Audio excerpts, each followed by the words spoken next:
We want to talk about how to calculate the CPI, the Consumer Price Index, and inflation. The CPI is an important tool to use and number because it represents costs that a typical individual might face. So the Consumer Price Index, to calculate it, we're going to follow a 5-step process. Step 1 is we want to fix the basket of goods. What is a basket of goods that a typical consumer might buy? In the CPI, this might include food, energy costs, apparel.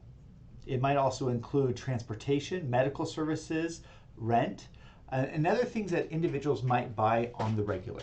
So we're going to fix the basket of goods so that what's in the basket and the number of goods purchased is going to stay constant. Second, we want to find the price of each good in each year. Third, we want to find the cost of the basket in each year. Fourth, we're going to choose a base year and calculate the CPI. And then if we have the CPI for each year, we can use that to calculate the inflation rate. So let's go through an example of how we can do this with several goods in a basket. So here's an example of a basket of goods that I've put together. So step 1 would be to find the basket of goods. In this basket consists bread, milk, rent, gasoline, t-shirt, and movie tickets. And so I have fixed the basket of goods. And the second thing is to find the prices of each good. So this is where I'm going to send workers out to different stores to see how much does it cost to buy bread. And I'm going to do this in each year. So in 2020, bread cost $2 per loaf. Milk was $3 per gallon.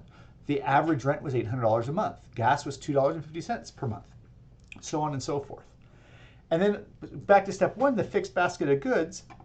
I'm going to find out how much bread do people purchase each year. How much bread is in that basket? It may not be just one loaf, but how much bread do people consume? So in this example, people consume more bread each year than they do milk. And rent happens 12 times a year. So they have rent 12 times a year for that. So third step is going to find the cost of the basket in each year. So here's an itemized cost. So bread in 2020 is going to equal $2 per loaf times 48 loaves. So that year, the basket consists of $96 that goes towards bread. And I can copy and paste this all the way over such that I can see how much money was spent on that total basket of goods. All right? Then I can just copy and paste this all the way down. And so this is the cost of each basket of good over time.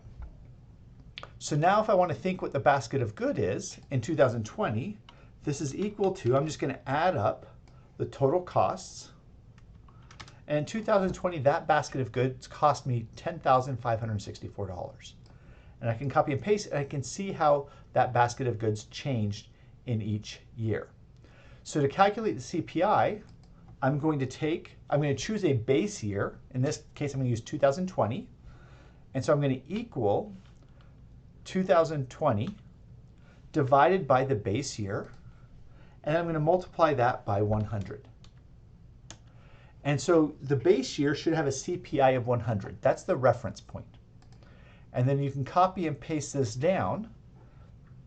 And what we can see is that this is the CPI for each year. Now to calculate the inflation rate, this is simply equal to the difference in CPI divided by the previous year. And so in this year, we see that inflation increased by 3.1%, or the price of the basket increased by 3.1%. And I copy and paste that each year, and I can see that the price of the basket increased each year. Now notice that we went from 6% down to 4.9%. That didn't mean the basket became cheaper. It just means the rate of change decreased between those years. And so this is an example of how we can calculate CPI and use CPI to calculate